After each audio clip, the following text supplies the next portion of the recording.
Hello बच्चों, कैसे हैं आप लोग। उम्मीद करते हैं सब लोग बढ़िया होंगे। तो आज के लेक्चर में हम लोग क्या करने वाले बेटा, पीरियोडिक टेबल हम लोग चैप्टर स्टार्ट कर चुके थे। हम लोग पहला लेक्चर पढ़ चुके हैं जिसमें हम लोगों ने पढ़ा था कि पीरियोडिक टेबल क्यों बनाई गई। साथ ही साथ उसमें हमने पढ़ा कि जो अर्लियर साइंटिस्ट के अटेम्प्ट्स थे उनकी हमने बात की थी। हम लोग डोवेरिनियर का जो ट्राइड्स ला था उसको कवर कर चुके थे। आज के लेक्चर में हम लोग करेंगे बेटा न्यूलैंड का ऑक्टेबला। छोटे छोटे कॉन्सेप्ट रहेंगे, छोटे छोटे वीडियो रहेंगे। आज के लेक्चर में हम लोग सिर्फ पढ़ेंगे बेटा क्या, न्यूलैंड ऑफ ऑक्टेबला। देखिए जो न्यूलैंड थे उन्होंने उस समय जो नोन एलिमेंट्स थे पीरियोडिक टेबल में, जो नोन एलिमेंट्स थे उस समय, पीरियोडिक टेबल में नहीं सॉरी, उस समय जो नोन एलिमेंट्स थे उनको किस तरीके से अरेंज किया उनकी प्रॉपर्टीज के अकॉर्डिंग।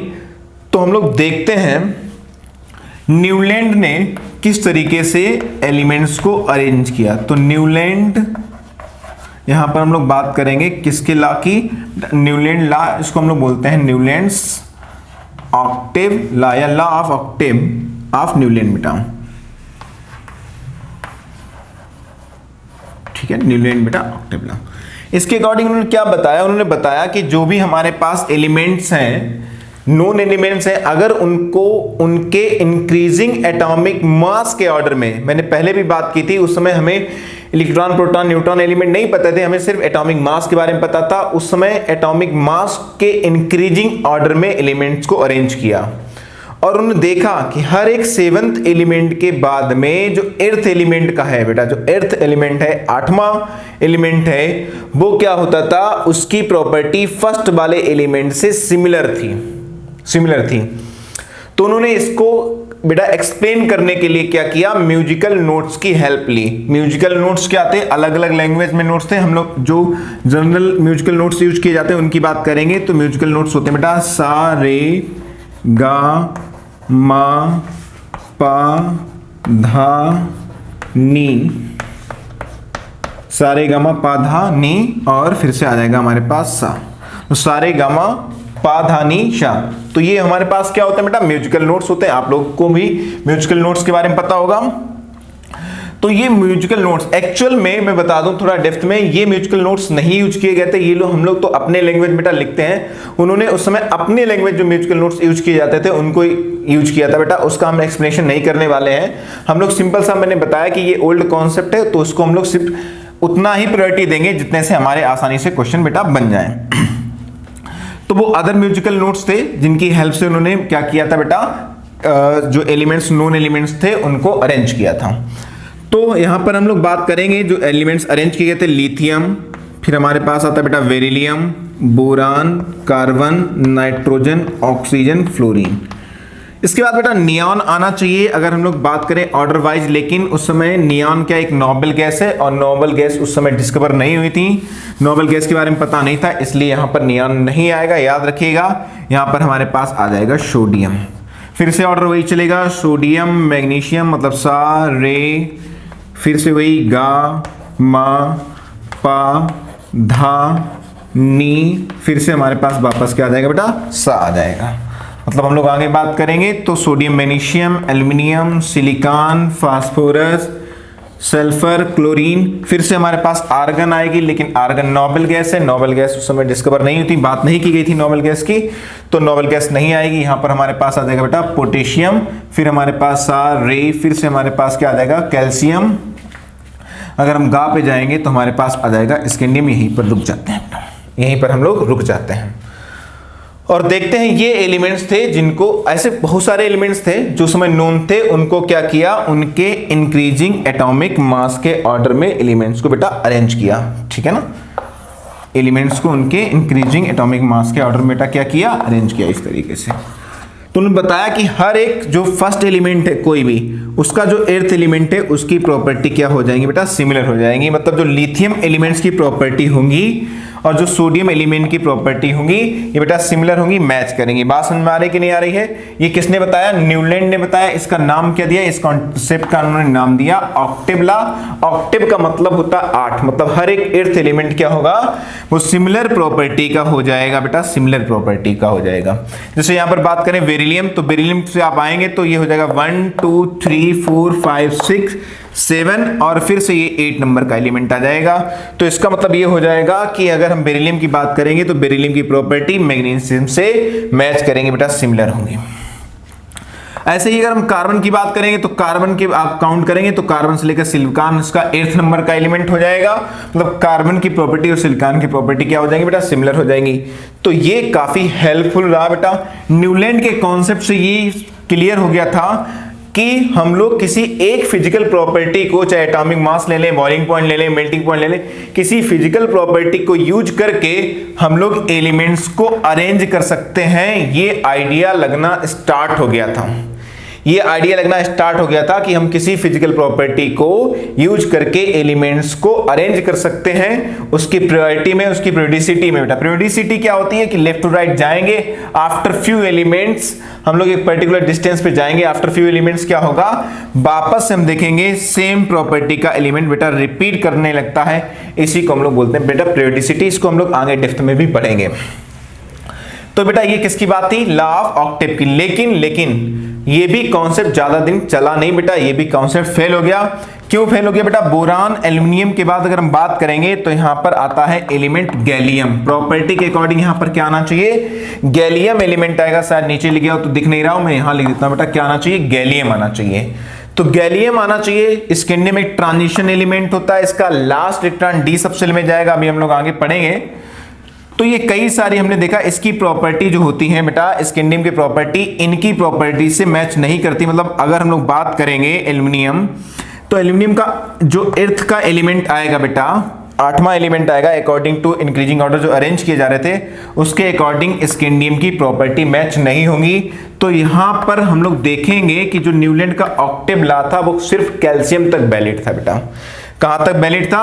कैल्शियम तक वैलिड था। मतलब जैसे जैसे आप आगे बढ़ते जाएंगे आप देखेंगे हैवियर एलिमेंट्स आएंगे जिनका मास ज्यादा होगा, काफी ज्यादा होने लगेगा, वहां पर फिर ये वैलिड नहीं होंगे।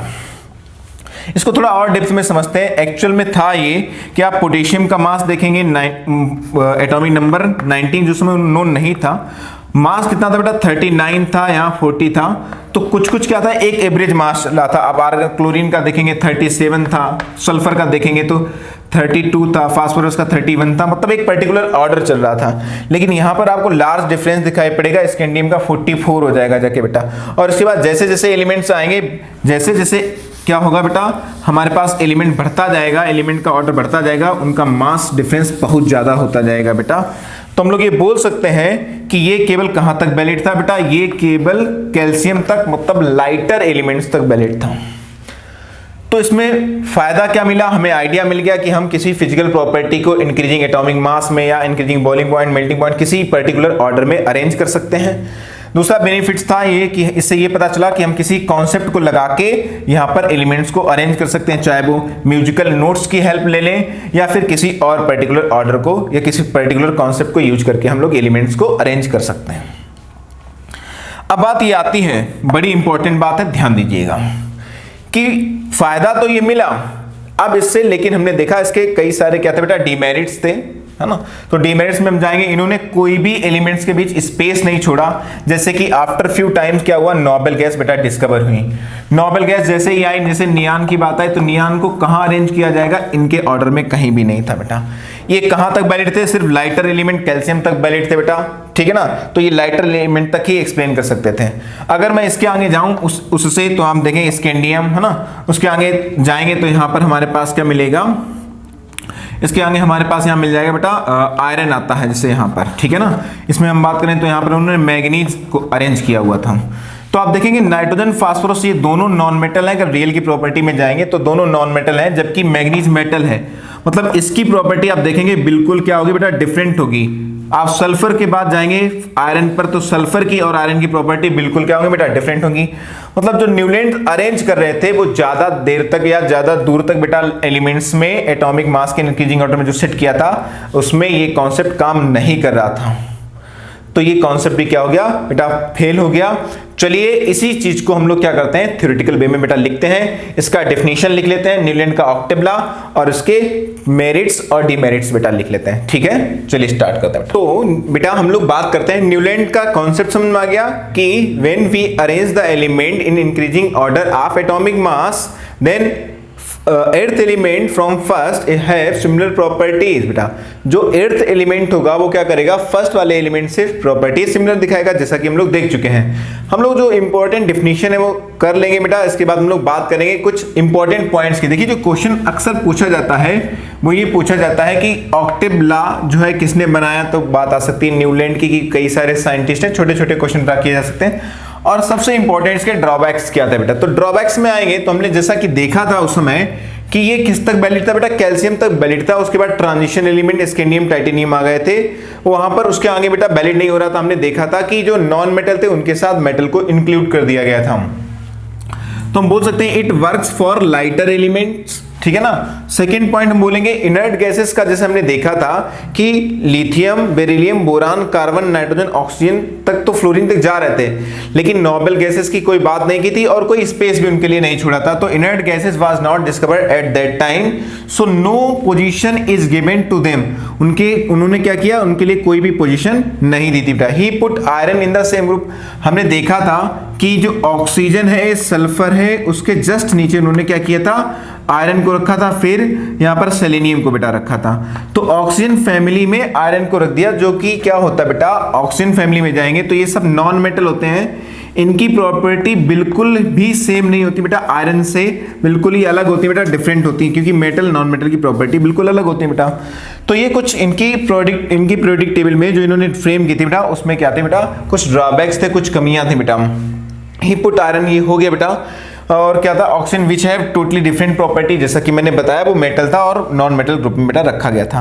Newland did not leave any space, हमने ये भी देखा था कि जो नोबल गैसेस आए या और जो अदर एलिमेंट डिस्कवर हुए थे, जैसा कि हम लोग मेंडलीफ के टाइम पे देखेंगे, तो उनके लिए कोई पर्टिकुलर स्पेस भी इन्होंने नहीं छोड़ा कि वहां पर न्यू एलिमेंट को पुट किया जा सके। Newland did not leave any space in his table for at undiscovered element, जो समय डिस्कवर एलिमेंट थे नहीं थे उनके लिए उन्होंने कोई स्पेस नहीं छोड़ा, कोई पोजीशन ऐसी प्रेडिक्टेबल में नहीं दी, ना कुछ ऐसा प्रेडिक्शन किया कि न्यू एलिमेंट्स आएंगे उनको यहां पर सेट किया जाएगा। तो इसी वजह से इनका हमें क्या हुआ, ये जो कॉन्सेप्ट बेटा फेल जो है, इनका कॉन्सेप्ट ये फेल हो गया बेटा और हमको नई टेबल में जाना पड़ा बेटा। तो हम लोग नेक्स्ट जो कॉन्सेप्ट पढ़ने वाले बेटा, आज का लेक्चर यहीं पे खत्म होता है बेटा। नेक्स्ट लेक्चर में हम लोग पढ़ेंगे लोथर मेयर कर्व की हम लोग बात करें बेटा, ठीक है। मिलते हैं बेटा नेक्स्ट लेक्चर में, और यहां तक हम लोगों को ये कवर कर लिया बेटा, ठीक है। गुड बाय बेटा, मिलते हैं नेक्स्ट लेक्चर में।